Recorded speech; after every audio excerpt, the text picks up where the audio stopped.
Copy ରୋକିବା ସହ ପ୍ରଶ୍ନପତ୍ର ଭାଇରାଲ୍ ପାଇଁ ନିଆଗଲା ନିଷ୍ପତ୍ତି। ଚଳିତ ବର୍ଷ ହାଇସ୍କୁଲ ସାର୍ଟିଫିକେଟ୍ ପରୀକ୍ଷା ମାଟ୍ରିକର ଲାଇଭ୍ ଷ୍ଟ୍ରିମିଂ ବ୍ୟବସ୍ଥା ହେବ। ପରୀକ୍ଷା ଚାଲୁଥିବା ବେଳେ ପରୀକ୍ଷା କେନ୍ଦ୍ର କର୍ତ୍ତୃପକ୍ଷଙ୍କ ସମ୍ପୂର୍ଣ୍ଣ ନିୟନ୍ତ୍ରଣରେ ରହିବେ। ଏନେଇ କ'ଣ ରହିଛି ଅପଡେଟ୍, ଚାଲନ୍ତୁ ଦେଖିବା।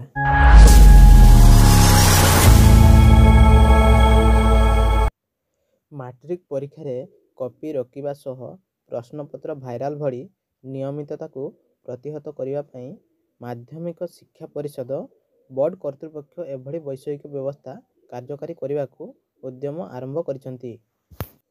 ଲାଇଭ୍ ଷ୍ଟ୍ରିମିଂ ବ୍ୟବସ୍ଥା ରାଜ୍ୟର ସମସ୍ତ ପରୀକ୍ଷା କେନ୍ଦ୍ରରେ କିଭଳି କାର୍ଯ୍ୟକାରୀ ହୋଇପାରିବ, ସେଥିପାଇଁ ବୋର୍ଡ କର୍ତ୍ତୃପକ୍ଷ ବିଭିନ୍ନ ଆଇଟି ଫାର୍ମରୁ ଟେଣ୍ଡର ଆହ୍ୱାନ କରିଥିବା ସୂଚନା ମିଳିଛି। ଆସନ୍ତା ଫେବୃଆରୀ 21 ତାରିଖରୁ ମାଟ୍ରିକ ପରୀକ୍ଷା ଆରମ୍ଭ ହୋଇ ମାର୍ଚ୍ଚ 6 ତାରିଖ ପର୍ଯ୍ୟନ୍ତ ଚାଲିବ।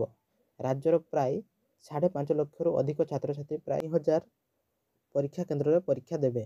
ମାଟ୍ରିକ ପରୀକ୍ଷା ଭଳି ସର୍ବବୃହତ୍ ପରୀକ୍ଷାରେ ସ୍ୱଚ୍ଛତା ଓ ଶୃଙ୍ଖଳା ଆଣିବା ପାଇଁ ବୋର୍ଡ କର୍ତ୍ତୃପକ୍ଷ ପ୍ରଥମ ଥର ପାଇଁ ଲାଇଭ୍ ଷ୍ଟ୍ରିମିଂ ବ୍ୟବସ୍ଥା କରିବାକୁ ଉଦ୍ୟମ ଆରମ୍ଭ କରିଛନ୍ତି। ଏଥିପାଇଁ ରାଜ୍ୟ ତଥା ରାଜ୍ୟ ବାହାରର ପ୍ରମୁଖ ଆଇଟି ଫାର୍ମଠାରୁ ଟେଣ୍ଡର ଆହ୍ୱାନ କରାଯିବା ସହିତ ଏହା କେତେ ଫଳପ୍ରଦ ହେବ ସେ ନେଇ ସମୀକ୍ଷା ଚାଲିଛି। ମାଟ୍ରିକ ପରୀକ୍ଷାର ଲାଇଭ୍ ଷ୍ଟ୍ରିମିଂ ହେଲେ ପରୀକ୍ଷା କେନ୍ଦ୍ରରେ କ'ଣ ଚାଲିଛି ତାହା ବୋର୍ଡ କର୍ତ୍ତୃପକ୍ଷ ମୁଖ୍ୟ କାର୍ଯ୍ୟାଳୟରେ ଥାଇ ଜାଣିପାରିବେ। ସେହି ଅନୁସାରେ ଯେଉଁ ପରୀକ୍ଷା କେନ୍ଦ୍ରରେ କିଛି ଅବ୍ୟବସ୍ଥା ବା ଅନିୟମିତତା ଘଟିଲା, ବୋର୍ଡ କର୍ତ୍ତୃପକ୍ଷ ତୁରନ୍ତ ତାହାର ପ୍ରତିକାର ବ୍ୟବସ୍ଥା କରିବେ। ମାଟ୍ରିକ ପରୀକ୍ଷାର କୃତ୍ରିମ ବୁଦ୍ଧିମତ୍ତା ଆର୍ଟିଫିସିଆଲ ଇଣ୍ଟେଲିଜେନ୍ସ ବ୍ୟବସ୍ଥା କରାଯାଇଥିବା ବେଳେ ଅନେକ କ୍ଷେତ୍ରରେ ଏହା କପି ରୋକିବାରେ ସଫଳ ହୋଇଥିଲା।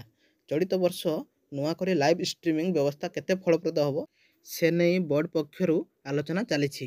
ଇଏ ଥିଲା ଆଜିର କିଛି ଗୁରୁତ୍ୱପୂର୍ଣ୍ଣ ଅପଡେଟ୍। ଯଦି ଭିଡ଼ିଓଟି ଆପଣଙ୍କୁ ଭଲ ଲାଗିଥାଏ ଏହି ଭିଡ଼ିଓଟିକୁ ଲାଇକ୍ ନିଶ୍ଚିତ ଭାବରେ କରିବେ।